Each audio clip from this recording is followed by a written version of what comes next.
So, I finally finished this monstrosity, which is, as you might know, 1:100 scale Kshatriya by Elyn, the company that doesn't exist for a few years now.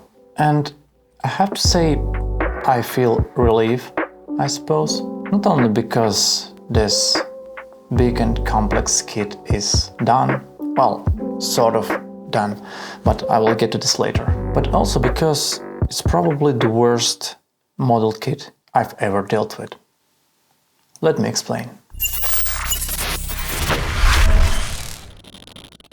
So here's the thing. We all know that Kshatriya doesn't exist as a 1:100 scale. No master grade, no reborn 100, no nothing. Besides a couple of bootleg action figures and resin kits, this model became a kind of holy grail for a lot of people. And I know that there is a few boxes of Elyn Kshatriya still lying around, and sometimes someone sells it for a huge amount of money, I would say. And a lot of modelers and collectors still want to have it actually. But the problem is, it's hardly worth the price, by all means. Yeah, it looks not bad right off the box, and it would look better with a proper paint job. But you have to spend an enormous amount of time and effort to make it look great. However, you hardly can make it feel great, if you know what I mean. And that's the main problem with this kit.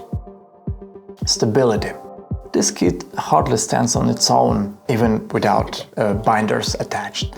But if you try to add a binder, it just starts to break apart so easily. The frame doesn't hold its form and starts to bend. Different parts fall off from here and there, and so on.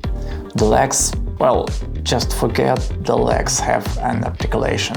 The sooner you glue this together, the better. I mean, turn it into the statue. The frame is made mostly of ABS plastic with some screws. A tiny screws which can't really help.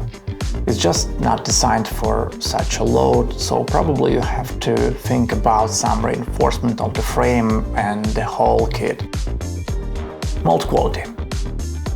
From the first sight, it looks kind of okay, but if you look closer, you'll figure out that it's actually bad. It seems like there was not only one factory who made the parts from them, because, well, they're all different quality. Still bad quality though. Mold lines, shrinkages, bending parts, misplaced holes, etc. Even panel lines are so different across the kit, from hardly noticeable to quite deep but still unsharp. Also, the surfaces of the parts are different too, so prepare yourself for a lot of sanding.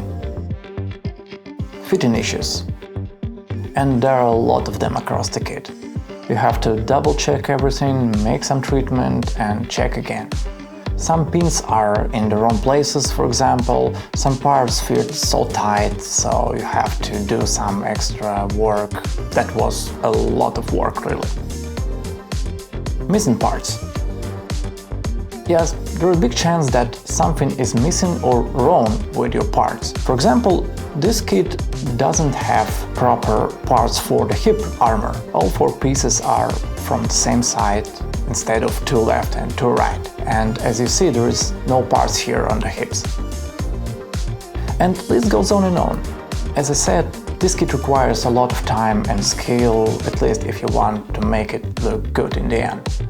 And it's just not worth it. I don't know, after a couple of years working on this kit from time to time, all I can say is I'm happy I finally finished it, and I'm glad it isn't mine. I mean, it was a commission build and my client was aware about it would take a while and some issues, etc. Also, I skipped some steps like LED work and solving stability problems. I don't know how he would solve this, but a deal is the deal.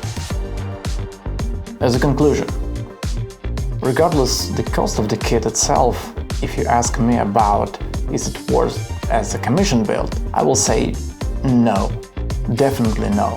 This build took me probably too much of my time, which is the most precious resource that I have, and I could spend it in a lot more interesting and productive ways.